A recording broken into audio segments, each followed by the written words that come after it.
عالم میں ہے نرالا، اعلیٰ ہے اس کا مقام، مرکز تحفظ اسلام، مرکز تحفظ اسلام۔ الحمدللہ رب العالمین والصلاة والسلام علی رسولہ الکریم، اما بعد فاعوذ باللہ من الشیطان الرجیم، بسم اللہ الرحمن الرحیم۔ یہ دوسرا موقع ہے جو میں آپ حضرات کے سامنے حاضر ہوا ہوں۔ کل اعتکاف کے بارے میں، اعتکاف کے مقاصد اور اعتکاف کسے کہتے ہیں، اس کی کتنی قسمیں ہیں، یہ باتیں سامنے آئی تھیں، لیکن قسموں کے بارے میں تفصیل سامنے نہیں آئی تھی۔ اعتکاف کی 3 قسمیں ہیں، ایک اعتکاف واجب، اعتکاف سنت اور اعتکاف نفل۔ اعتکاف واجب اس اعتکاف کو کہتے ہیں، اعتکاف تو آپ سمجھ لیے ہوں گے کہ کسے کہتے ہیں، مسجد میں اللہ کے لیے بیٹھ جانا۔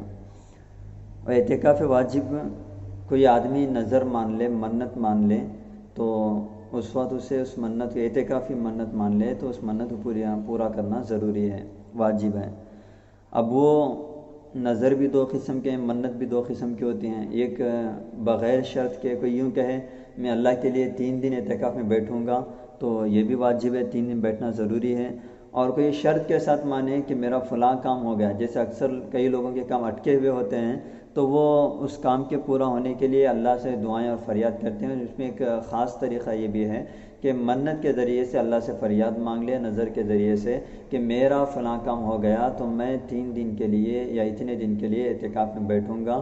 تو شرط کے ساتھ یا شرط کے بغیر منت مانے، بہرحال اعتکاف کرنا واجب ہوتا ہے۔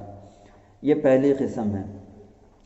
اور اس کے ساتھ یہ مسئلہ بھی ذہن میں رکھیں کہ اعتکاف واجب کے میں روزہ بھی ضروری ہوتا ہے۔ آپ 3 دن کے اعتکاف کی نیت منت مانگ لی ہے آپ نے، تو آپ کو 3 دن کے اعتکاف کے ساتھ ساتھ جو ہے روزہ رکھنا بھی ضروری ہے۔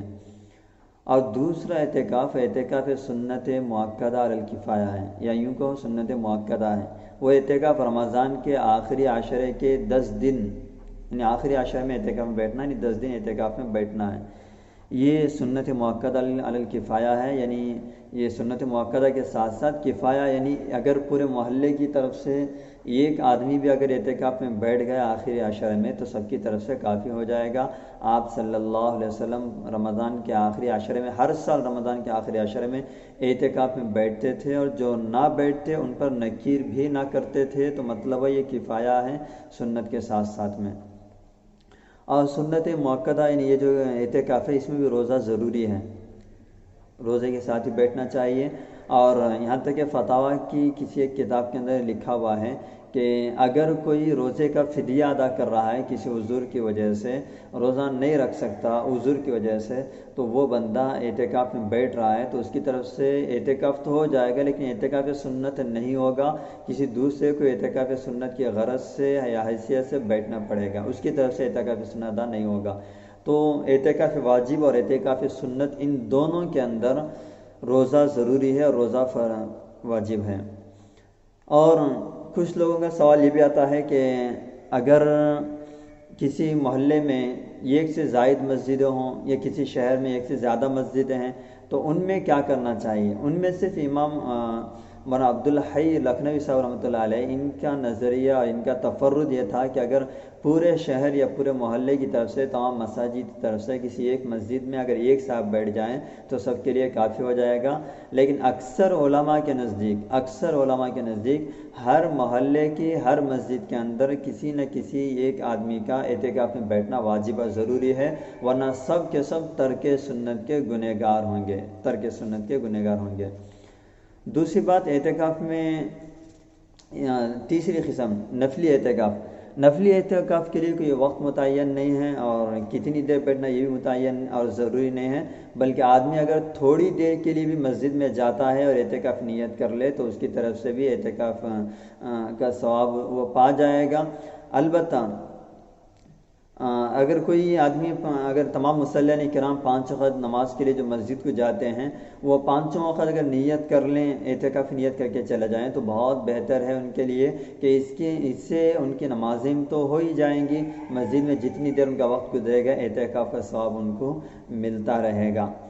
اور یہ جو اعتکاف ہے اس کے لیے جیسا کل بتایا گیا تھا، اعتکاف میں بیٹھنے کے لیے چاہے اعتکاف واجب ہو یا سنت ہو، اس میں بیٹھنے کے لیے ایسی مسجد کا ہونا ضروری ہے جہاں 5 وقت نمازیں جماعت کے ساتھ ہوا کرتی ہیں۔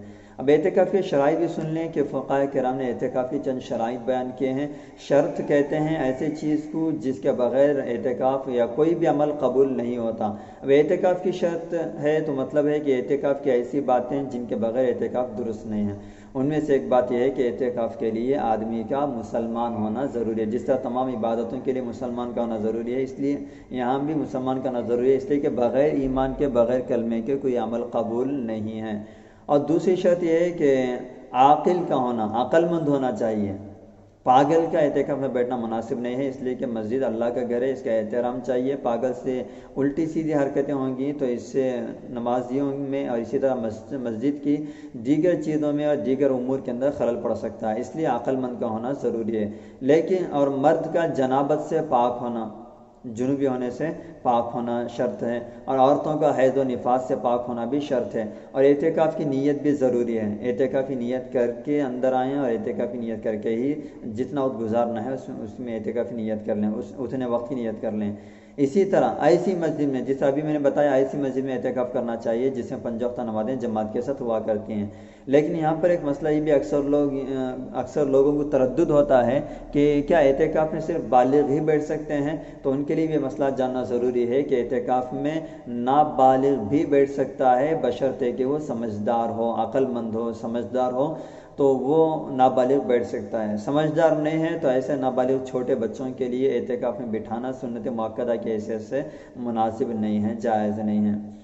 اعتکاف واجب اور اعتکاف نفل کے بارے میں آپ نے سمجھ لیا۔ اب اعتکاف میں بیٹھنے والے کی مصروفیات، یعنی اعتکاف میں بیٹھنے والا کیا کیا کر سکتا ہے، کیا کیا کریں۔ اعتکاف میں بیٹھنے والے کو چاہیے، یعنی معتکف کو چاہیے کہ وہ ذکر، تلاوت، تہجد، درود، عبادت اور اسی طرح اوابین، تہجد، دیگر جتنی عبادتیں ہیں ان عبادتوں میں مصروف رہیں۔ اس کے علاوہ دنیا کی باتوں میں اور اسی طرح دینی کتابوں کا مطالعہ، سیرت و سوانح، اس لیے کہ بہترین موقع ہے اعتکاف میں 10 دن بیٹھے ہوئے ہیں اور سو کر وقت گزارنے سے بہتر ہے اسے استعمال میں لائیں، اس لیے کہ ہمارے پاس پوری زندگی میں دن کے لمحات میں اور اوقات میں دنیا میں مصروف رہتے ہوئے دین کا حاصل کرنا مشکل ہوتا ہے، اس لیے بہتر ہے کہ مسجد میں 10 دن کے لیے بیٹھ رہے ہیں، ایک کافی عرصہ اور کافی وقت ہمیں مل رہا ہے، تو اس لیے چاہیے کہ ہم مسجد کے ائمہ حضرات سے یا محلے کے علماء سے کچھ وقت لے کر مسجد کے اندر ہی جو ہے دین حاصل کریں۔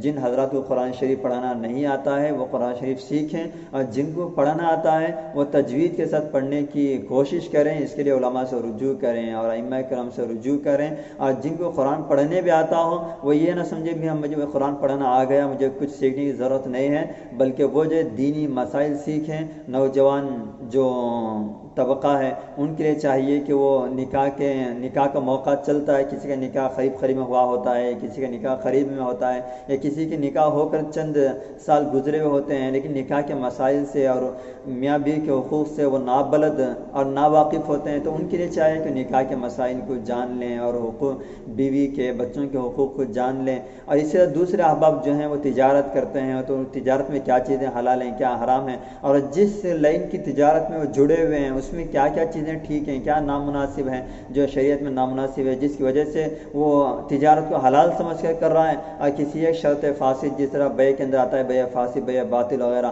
تو کسی شرط فاسد کی وجہ سے اس کے بیع میں ایسا خلل پڑ جاتا ہے، اس کی تجارت میں ایسا خلل پڑ جاتا ہے کہ اس کی پوری جمع پونجی اور اس کا پورا خرچ اور نفقہ سب کچھ حرام میں شمار کیا جاتا ہے۔ تو اس لیے بہتر ہے کہ وہ اپنی زندگی کے جن امور سے اس کا تعلق ہے ان امور میں حرام و حلال کیا حرام ہے کیا حلال ہے اس کے جاننے کی پوری فکر کریں، اس لیے کہ دین شریعت ایک ایسی شریعت ہے جو ایک انسان کو پیدا ہونے سے لے کر مرنے تک ایک ایک لمحے میں اور ایک ایک لمحے کے جن امور سے اس کا تعلق ہوتا ہے تو اس کے ذریعے سے حلال و حرام اور صحیح و غلط کی تمیز جو ہے شریعت سکھاتا ہے، یہی اس کا خاص امتیاز ہے۔ اور مسجد میں بیہودہ باتیں اور نامناسب باتیں معتکف نہ کریں، اور اگر معتکف چاہے تو مسجد میں خرید و فروخت کر سکتا ہے، بیوی بچوں کے لیے عید کی خریدی یا گھر میں روزہ سحری و افطاری کی خریداری کر سکتا ہے۔ البتہ خرید و فروخت کا سامان، لین دین کا سامان مسجد میں حاضر نہیں کر سکتا۔ جیسے کوئی یلیر کا بیچنے والا ہے، وہ مسجد میں آ کر بیٹھ گیا، اب اس کا گھر کا خرچہ بھی چلنا ہے، اب وہ مسجد کے کنارے یلیر بھی لگا کر بیٹھ گیا، دکان کھول لے کر بیٹھ گیا، تو یہ نامناسب ہے۔ بلکہ فون کے ذریعے سے یا بات چیت کے ذریعے سے خرید و فروخت کچھ دیر کے لیے زیادہ اس میں وقت لگانا مناسب نہیں ہے، ورنہ مسجد جا کر بازار میں تبدیل ہو جائیں گے۔ تھوڑے وقت کے لیے بقدر ضرورت جو ہے خرید و فروخت کر سکتا ہے، جس سے اپنے گھر والوں کی ضروریات اور احتیاج پوری ہو سکیں۔ اور ساتھ میں دینی باتوں میں لگے رہیں۔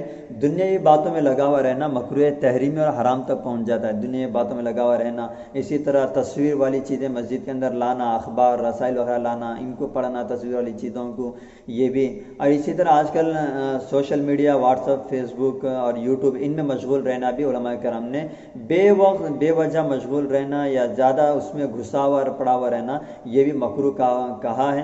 تو اس لیے ان چیزوں سے بچے۔ تو اعتکاف میں بیٹھنے والے کی چونکہ ایک عظیم مقصد کو لے کر بیٹھا ہوا ہے، وہ شب قدر کا حصول ہے اور اللہ کی مغفرت کو پانا ہے۔ یہ دونوں چونکہ بڑے مقصد ہیں، یہ یوں ہی حاصل نہیں ہوا کرتے، اس کے لیے اللہ کی طرف خاص طور سے رجوع ہونا چاہیے۔ اور کچھ لوگ جو ہے سو کر وقت گزار دیتے ہیں، یہ بھی مناسب نہیں ہے۔ اور کچھ لوگ خاموش رہتے ہیں، یہ سمجھ کر یہ خاموش رہنا زیادہ بہتر ہے، یہ بھی نامناسب ہے۔ خاموش رہنا یہودیوں کا روزہ ہے، مسلمانوں کے یہاں اسلام میں اس کا کوئی تصور نہیں ہے۔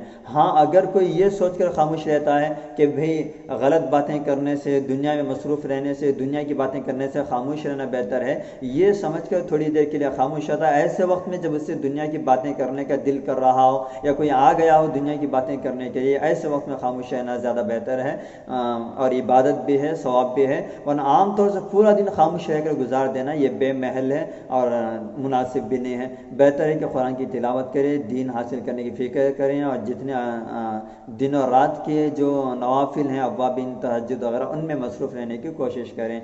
انہی چند مقاصد اور مسائل پر میں اپنی بات ختم کرتا ہوں۔ وما علینا الا البلاغ۔ عالم میں ہے نرالا، اعلیٰ ہے اس کا مقام، مرکز تحفظ اسلام، مرکز تحفظ اسلام۔